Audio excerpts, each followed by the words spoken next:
Ladies and gentlemen, without further ado, we'd like to go over to the keynote, Fast Forward Digital Transformation with an Edge to Cloud Platform. And our speaker for this session is Mr. Ranganath Sadasiva, Chief Technical Officer, Hybrid IT, HPE India. We're just taking a few seconds for the setup and we are good to go for this keynote.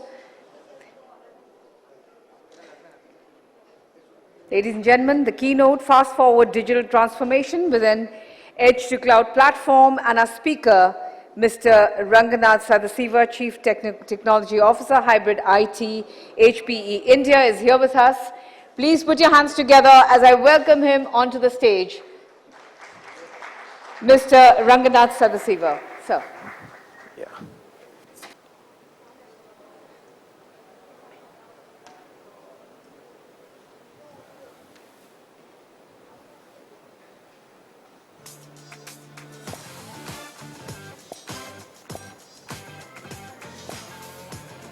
Sachi's back. Ivy, are we ready?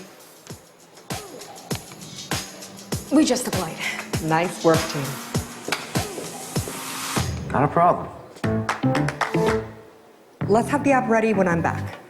That's a problem. So we're using the public cloud? Yes, kinda. We've got HPE GreenLake. It's a hybrid cloud that can be anywhere we need it to be.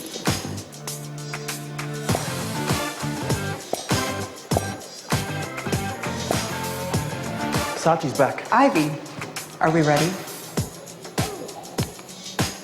We just deployed. Nice work, team. Not a problem.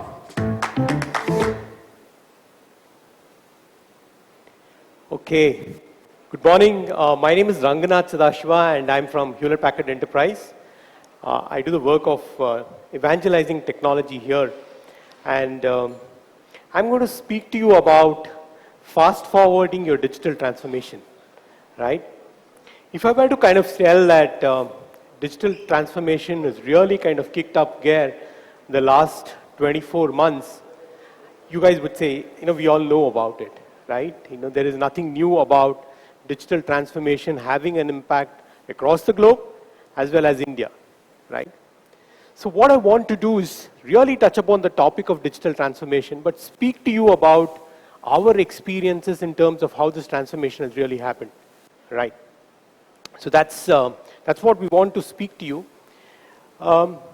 If I look at the transformation journey in organizations today, so as we see transformation really taking gear, one of the things that we see is that there are certain people who have actually advanced this transformation and taken a lot of benefit, right?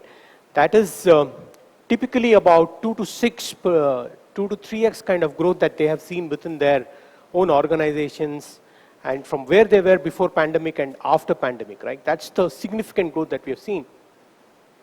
But the story is not about the people who have done very well.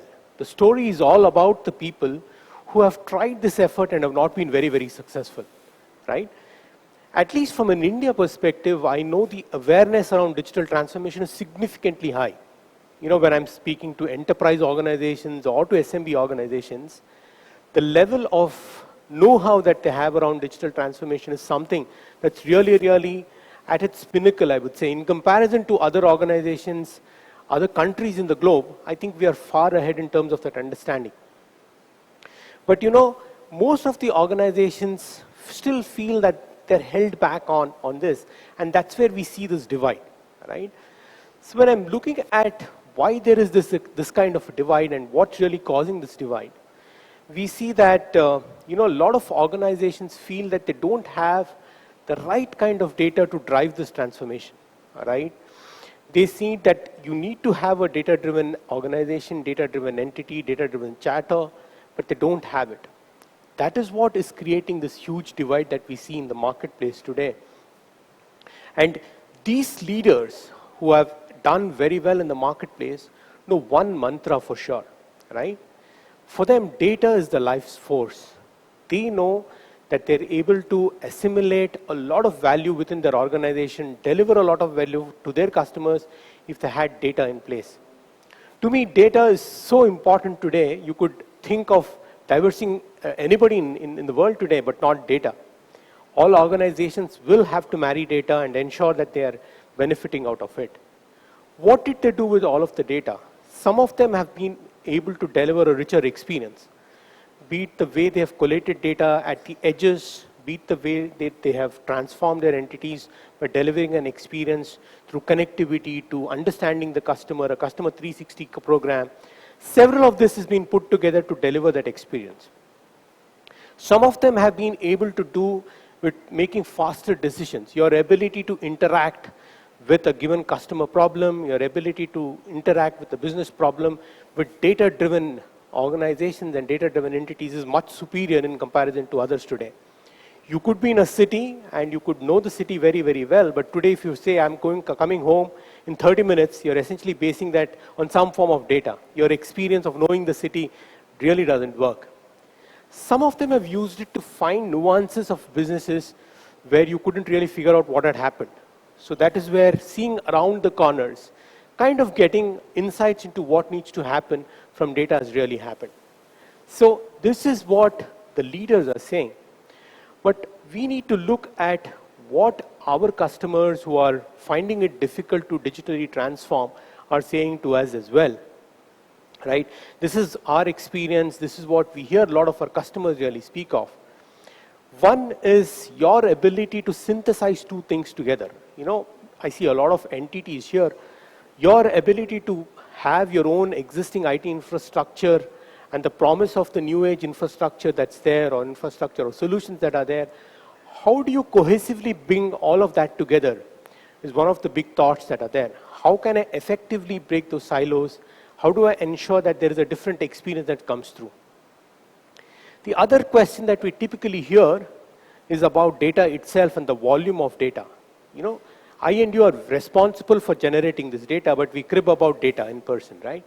But how do I put that much of data into action, whether it is for gaining insights, whether it is from a compliance perspective, whether it is to be more effective on the field? How do I put all of that together is also a bigger question that I use.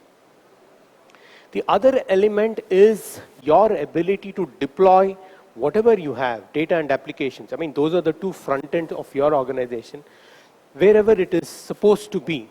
The business demands data to be available at the edge. The business demands the data to be available in the cloud or anywhere in between. It is our responsibility to ensure that we back data and applications, right? You know, how do you do that? That's one of the cruxes that we see here. And you know, for us, as we understand this, any transformation that is led without data in front or data-based transformation not being the point, they've had issues, right? They have had bigger issues in actually realizing their enterprise goals of digitally transforming. The leaders have used data very, very effectively to transform. So if you're looking at a transformation journey today, the cry out here is to have a digitally data-driven transformation as you move ahead. Some of the typical problems that we see is the amount of data that we have which is available in silos, right? There is this very interesting stat that says almost 70% of time is spent in finding the right data. If I ask you, get me this data, you're always searching in 1 hour's time. Almost 70% of time you're essentially searching for it. You don't get data, right? It's in a disarray. It's there available in a silo. It is there available somewhere else. It's not integrated, not connected. What this also means is a lot of trapped value. There is inherent knowledge, but you don't know how to use it.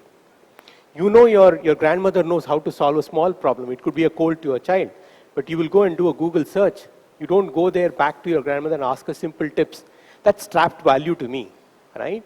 Many times, a lot of organizational backup data is not put to test at all, right? You don't use any kind of backup data into an AI analytics or anything like that. Whatever is current is what you do. A classic example of saying how it is trapped value. And the ever-expanding geography of your IT landscape, right? The amount of edge devices that we're going to have, the amount of core devices and the amount of things that you have in the cloud. I don't know how big this entire geography is going to extend.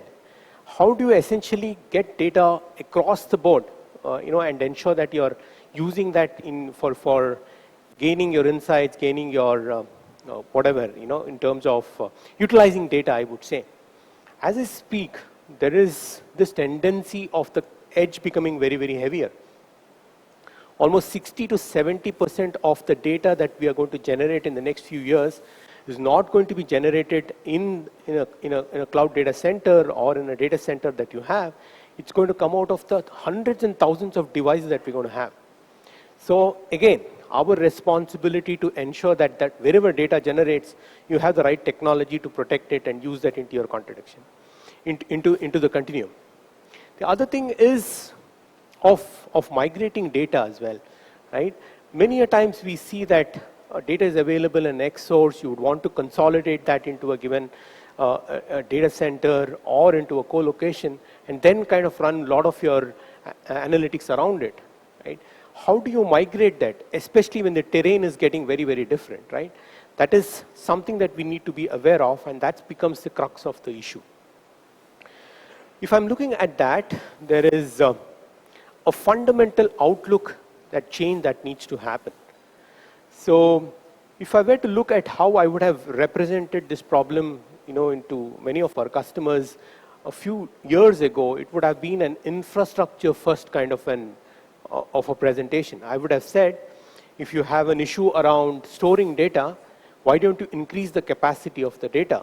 How don't you increase the number of storage devices that you would have? Essentially throwing storage at storage or compute at storage to solve any one of the problems. The landscape was all infrastructure first. But one of the things that we need to realize is move from infrastructure to data first. You're not focusing on the device that stores the data, you're focusing on the data itself, right? Your data can be needed by people who are doing it for analytics. Your data might be needed for people who want to cut a channel when a transportation truck is moving out. So this is how data has to be available in various types, sizes, different personas, right? So you'll have to focus on how you can deliver all of this data. You'll have to focus on how this data can be analyzed. You'll have to focus on how data that was there really is put into the pot for analyzation. Remember, data, to me, it is more like steam, right? When it is very important, when you boil steam, if you don't capture that and distill that data, it just evaporates. So data also is very contextualized and time driven. So the essence of getting an insight is also an essence of getting it in time at the right place. So, focus on data means that you will essentially look at data in a very, very different way, right? From our perspective, we see 5 important tenets across data that you will need to kind of incorporate in your organizations, right? Data is a core asset and that you should control. So I think we all understand data is very important, but do we act on it? Do we have control on it is the question, right? If I have to have control on it, I have the ability to utilize data wherever I generate that and incorporate that in enhancing my business. I'm able to control that, whether it is here on the cloud, on the edge, whether it is in whatever size or shape, I need to have the control around it. Data, again, is everywhere and you should have it available so that you can access that as quickly as possible, right? So given the landscape, again, you're essentially seeing a variety of devices being connected to your organizations. The terrains, the types of data that you're going to have is going to be very, very different. Can I have that ability to call for that data whenever it is needed? That 70% analogy that was talking of will become even more difficult as you move ahead. So, what can you do there? Data has rights and sovereignty, right? We're talking of ransomware a couple of presentations earlier, right? They have rights and you need to protect your data from ransomware that's possible or for compliance itself, right? The kind of data sovereignty laws that we have is varying from time to time, and we'll have to put all of that together and ensure that data has the right kind of rights and sovereignty. The other aspect is the availability of data. The more you see your own entities today, your apps and data are traversing across to and fro, right? A transaction in a bank starts from a phone, but hits a core server there. So it's moving data from an edge device to the core. you could do some analysis over a period of time, which could be a SaaS application that's on the cloud, right?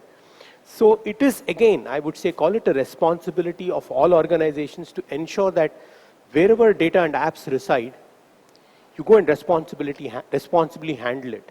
It's not that, if you get it to the data center, I will kind of secure many things. It's your ability to do that across the board.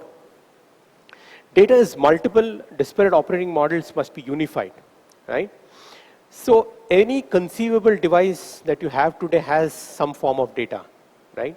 Whether it is a chip, whether it is a phone, whether it is a playing station, etc., right? You need to have an operating model that enables all of this data to be available to you and your ability to control that, right? So these are the 5 principles of modernization as we see. And it's kind of driving the new age world, new operating model. So some examples of where this has been really put into play. You could reflect back to the 5 principles that I said. When you're talking of core asset control, we're talking of FIS as an example where they are transacting close to about 80 billion transactions worth about $10 trillion. And this is happening across the board. What are they doing? Their ability to understand each one of the transaction and put transaction value to that is a classic example of getting your core asset and getting that under control. The other is making it accessible across the board, right? We are talking of Seagate as an example, which uses several images in a given day and ensures that the entire manufacturing process is more efficient.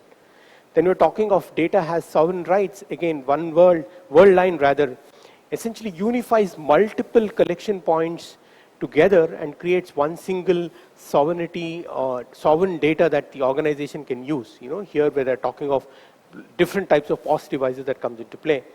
Then there is Zenziac, right? The tagline of Zenziac is going to zero as quickly as possible, right? It is essentially an autonomous car company backed by Volvo, and they do a lot of autonomous calculations together, right? They have created an industry of getting data, where you're capturing data, synthesizing data, enabling data. So it is industrialized so that there is nothing missing in that, right? So their ability to do that is a very important stuff. And within HP as well, we have kind of demonstrated this as we went into a new age IT system in the last couple of years. So classic examples in terms of how you do that. And from how they did that and how you do that, from an HP perspective, we have emerged as that company that enables this hybrid journey across the board. We are a company that delivers edge to cloud capability for your organization, right? Wherever you are having your premises, whether it is data or apps, we have the ability to synthesize all of that and create a platform that enables data-first modernization. The question is how or why, right? From our perspective, we imagine the cloud experience to be yours, right? It's not to be typically bound by whatever experience that we had. Cloud technologies, public cloud technologies have been around for a period of time now. What is the evolution on top of the cloud technologies today? We've had several, I would say issues when you're talking of public cloud, whether it is security, latency, and those kind of things. How can I evolve beyond that and get the cloud your way, right? So we imagine that world where we can unify your cloud experience and deliver that to you. We imagine that experience where you can look at your data and control your data the way you want it, right? You're not actually searching for the data. You're able to bring data points together. You're able to collaborate, use data for analytics, insights, whatever the story may be.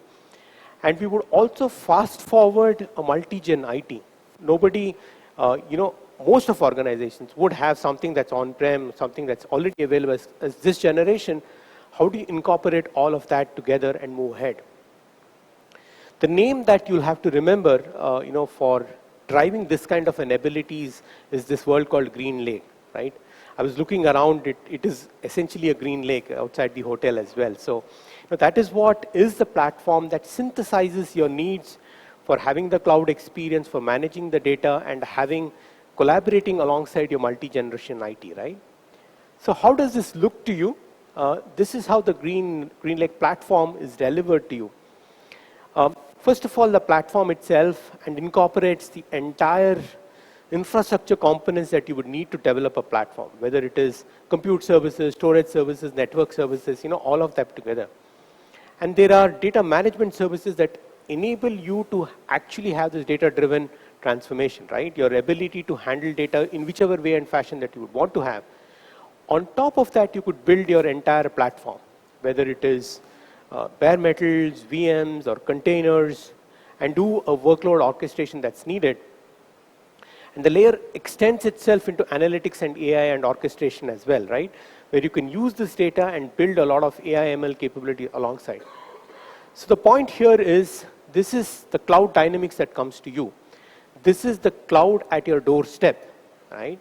And it comes along many other things, including security and compliance capabilities, and a lot of manage yourself kind of tools that are available that enables you to deliver this at the edge, cloud, or at any data center, right?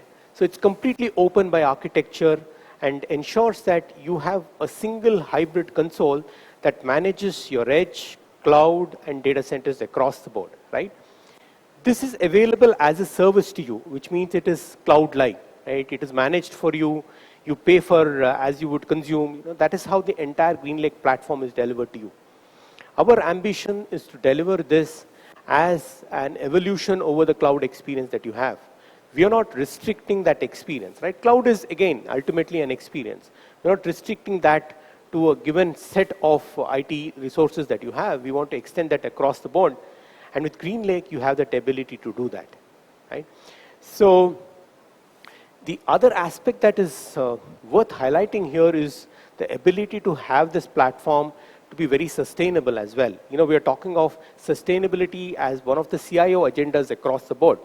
How can GreenLake enable sustainability? If you're looking at building IT efficiencies, being participative in a circular economy, most of these things are something that GreenLake brings to the foray. And when I say GreenLake, it's very green as well. It ensures that sustainability is at the core of whatever we deliver. So, wherever your journeys are, right? Whether you have already started your cloud journeys, whether you're looking at a hybrid strategy, whether you want an edge strategy, whether you want to look at a data-driven digital enterprise that you want to create, whether you're looking at any one of these facets, HPE can really help you with its GreenLake platform. It is something that can be part of your journeys. If you're midway here, if you're starting your journeys, it can be part of that as well. So fully blown platform that enables you to digitally transform with data at the core of things, right? So I would want to end my session reminding you of how HPE follows a data-driven digital methodology for digital transformation that enables you for a successful digital transformation. And to enable this entire aspect of success for your digital transformation, you need to have a platform that enables that, and that's what GreenLake is. It's an edge-to-cloud platform that enables your transformation journeys to happen as quickly as possible. Thank you very much for a patient hearing. Do look up for GreenLake across whichever sites you have, and it is an effective tool for you to charter this entire digital journey, and all the very best. Thank you very much. Thank you very much, sir. Mr. Ranganath Sadasiva, may I request you to remain on stage, sir? Sir? And I will request Mr. Somnath Guha, Vice President of Production and Engineering, ABP Private Limited, to kindly come forward and present a memento to Mr. Ranganath Sadasiva.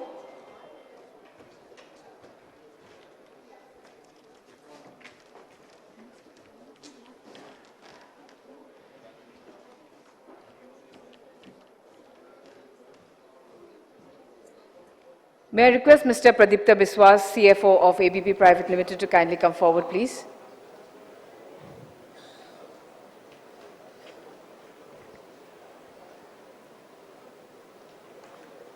Thank you very much. Thank you very much, sir, for this very interesting session. Thank you. Okay.